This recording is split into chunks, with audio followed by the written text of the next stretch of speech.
I got the moves like Jagger. I got the moves. Hey! Right when I went to sing that, the car drowned me out. But you can't drown me out. No one can. Keep speaking your truth, Dave, as Christina Aguilera told me to do. Like Ken, the imagination, Ken, like Will Smith said in that film, he's like the imagination, Ken.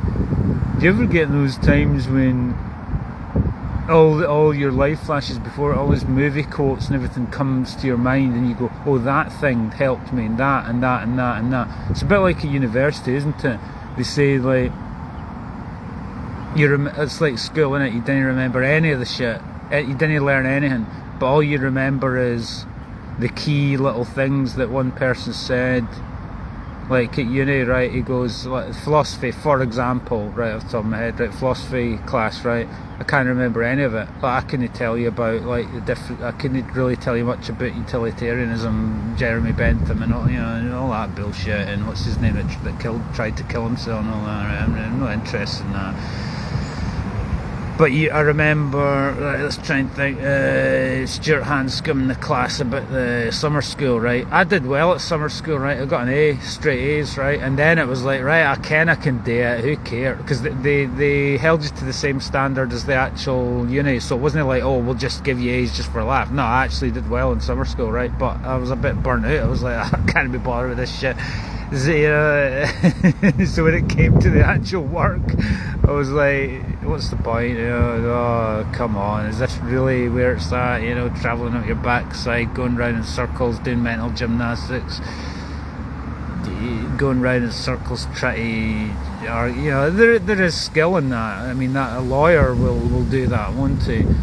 There's a black man. We'll go up and talk to him just and say sorry for the bad treatment that you've experienced at the hands of Neds and racists, but it's okay, I'm here to save the day, because I apologise for every white man that's ever wronged you, and I'll make up for it, and life's actually alright. But just be careful, because everybody's no like me. Didn't get enough comfort. So that's the thing. Is it more, am I doing more harm? But there's an interesting philosophical question. Are you doing more harm in a race? I'm not saying, just go with a thought experiment. That's another thing we used to say, you know, thought experiment, and you go on this big train of thought and justify your point to do with some bullshit thing. You know, it was just like being on the dole. There's a bunch of wasters pontificating and pondering the meaning of life, and all. Not the meaning of life, meaning of, you know, but there was value to it. I'm just post-rationalising because I didn't do that well and didn't get honours. But anyway, back to the racism thing, right? If we just go with thought experiment that Dumfries is a racist town, right? Are you doing more harm to a black man in a parochial racist town by being the welcoming, because it's given them the false idea that, oh, actually white people are actually cool? Or are you better just to be standoffish? Tough love, like, be standoffish, because help the black man realise that, yeah, didn't stick around this town, because not everybody's as cool as me. Most folk are dicks, and you'll suffer at the hands of. So that'll help enable him to leave the town, you know, stuff like that. But I was thinking, right, Ken, the imagination thing. Back to university, right? Stuart Hanscom, what did he say? What can I remember about that? The psychopath, we were studying that and stuff like that. And then what did we do? And then he was talking about, I can literally remember nothing about any of his lectures. The only thing I remember was when one of his lectures, that stood out. He was talking about, oh yeah, the ideal is having a relationship with a bit on the side. I was like, oh, that's about the only thing I remember from Stuart Hanscom's lectures. Stuart Hanscom, interestingly, I sometimes bump into Stuart Hanscom at the university, at Tesco. And I think occasionally he's seen me, and here's an interesting one. I saw him at the garage, right? And you know how they, like, going to the philosophy and stuff like that, right? What they say is, like, the subconscious is the governor of actions. The conscious mind is just the experiencer. It doesn't.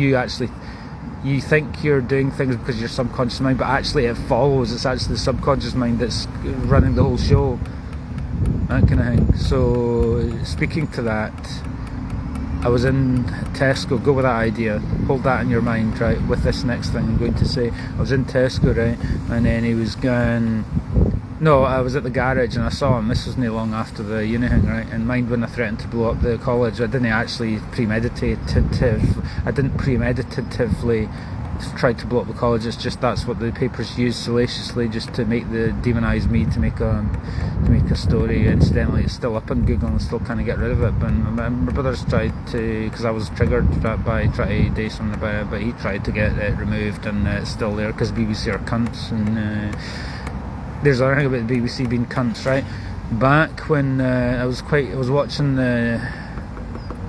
I'll get back to the Stuart Hanscom thing in the Tesco. Hold that thought, Dave. Hold that thought. Come back to that. So it's good focusing thing, this practice, isn't it? See if you can hold the thought and keep the thread while still going off on a tangent, right? So what was the saying? That wasn't very good. I lost that. See, I explored that, didn't I? I went to someone else, and I can't even remember what I was going to talk about. Well, let's go to the garage thing with Stuart Hanscom, see if I come back to that. Right, so I was at the college thing. I didn't. So I bumped into him at the garage, right?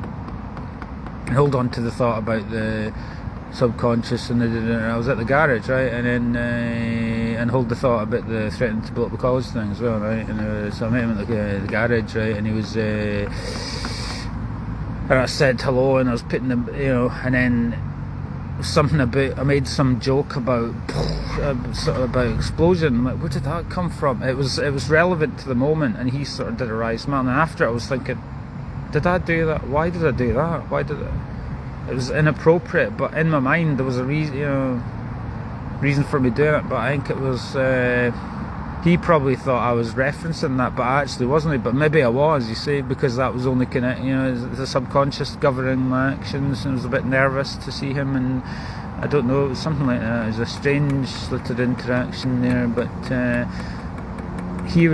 was a bit intimidated by his presentation skills, because you get a sore head after watching him present in the lectures, because it's all this going round the houses with, it's interesting though.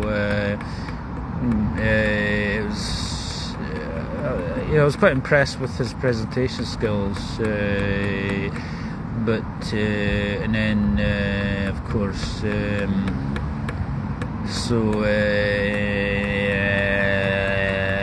I was thinking there, right, I could balance on the spot there for when the weather was good, right? See, when the weather was good, I was up the town. I was just going about relaxed and air drumming in the park and doing my press ups and doing my kind of exercise in public and stuff like that, and then bouncing on the spot and going around wee obstacles slowly just to practice the skill, because I was bored of the training, so I thought I'll do a Danny McCaskill thing and just do all the skills, right? But what I was thinking was, so I was up the high street one day and there's folk around, so I was like, just for a buzz, right, I balanced on the spot, and I was in my Larry gear, and I was doing a wee bit of the kind of looking at my muscles and look at this beautiful picture I'm looking at that is me, that I'm displaying to the world. It was quite nice, and I did that, and I was up at and then I did that, and then some guy, no one was really paying attention, really, but then I did it, so I thought I'll up the ante, so I did it on the plane stage, came where the Queen was. Well, she wasn't actually on the thing, but that's the thing that she opened mine when she came to open the plane stage, right? I went up in the kind of stage thing, right up at the mid steeple, and I went up there and bounced on the spot, and I just didn't give a fuck. And then there was a guy going, rising star. No, that was down at the coach. I did it down at the coach. That was a wee kind of, when I did it down at the coach, you see, this is the thing I was saying before about projections. There's a lot of projection going on. I think, like, what's her face? They won't mention names, but if she had seen it, she probably would have saw it as a kind of fuck you, as a kind of retaliation, almost like, fuck you, I can do what I want, I'm showing off, I didn't respect your authority. But again, to the subconscious thing, was I doing that? Was I showing off at the coaching horses as a subconscious? Because that had happened after the witches came round me to gaslight me for telling me off for being brilliant, so then when I was at the coach doing that thing, that was a kind of retaliation. Do you think it's the subconscious? Because I was just doing it. I was just doing it for fun, not to prove anything to anyone, but I was just enjoying it. And a guy passes me, and it was a kind of silent victory, because the guy, against the allegation that, oh, I'm weird and I'm this and I'm that and I need therapy.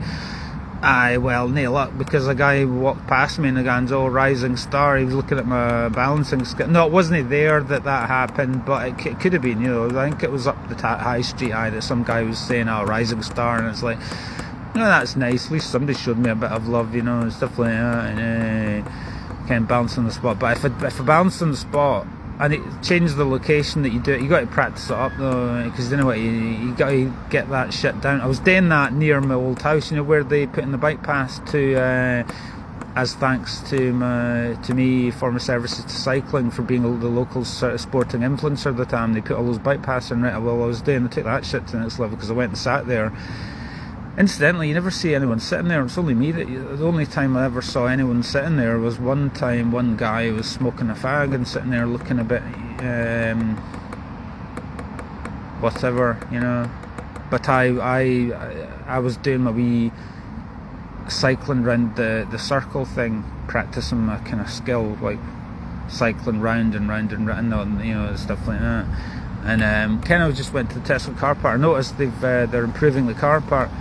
That's because me, because I injected a bit of pride into Tesco car park when I did my Tesco rave car park performance, so it spread the joy and spread Eden, spread Glastonbury in the Tesco car park. So look how it's uplifted the town, and look at them, they're all fixing the car park now.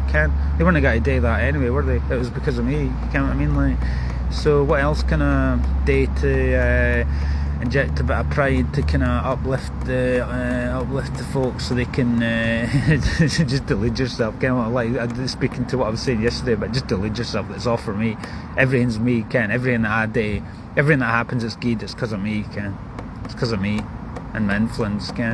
Well, we're sitting at the bridge, and bridge the gap between your what you think it might be true and what you want to be true, and just create your own reality, so even if it might seem silly to someone else, it's a self-fulfilling prophecy, isn't it, as Michelangelo Beatty said. But we're sitting at so and so from King George V there, and that really is, I just have to talk about that one more time. I really did make history there, didn't I? That no single-handedly winning the game, the best goalkeeper this town's ever seen, easily the best goalkeeper Scotland never saw. Incidentally, that was another thing I did at the garage at the time of the Scotland thing. I was sick of hearing about the Scotland thing, and everyone glued to the telly, and I'm like, why is no one glued to me? I'm the fucking real deal. That speaks to what I was saying yesterday, didn't it, about there's so many more talented folk that are actually doing it than these fucking pretenders that you see on the television. And that speaks to the kind of showbiz thing as well, doesn't it? You see a lot of pretenders in the showbiz thing going, I could fucking do that better than them, they're no funny, I'm funnier than them, fuck them, that kind of thing. So when I was at the garage after work or something, and I was seeing folk, and I was like, oh, there's wee audience. It's just, again, when the energy was in the air, and I was like, I did this kind of thing. I did the pretend, because speaking to the imagination thing, whether you pretend to kick the ball, do the action of it, like practicing the swing arm, the swing of your golfing arm or your tennis arm, it's the same shit. Whether you're doing it, you're actually hitting it, it's the same fucking shit, innit? Okay, so I did that. I practiced my goalkeeping kick in the garage, right, quite beautifully. And then after, I was like, yeah, Davey, I forget what it was, but I was basically drawing attention to myself. I'm the best fucking goalkeeper Scotland never saw. Fucking brilliant, fucking performance, aren't fucking great. I'm fucking brilliant, Ken. But the joke's on them, because I'm too good to play for Queen of the South. They're shy. I'm sorry, I am this town. No, I'm bigger than this town, Ken. Whatever.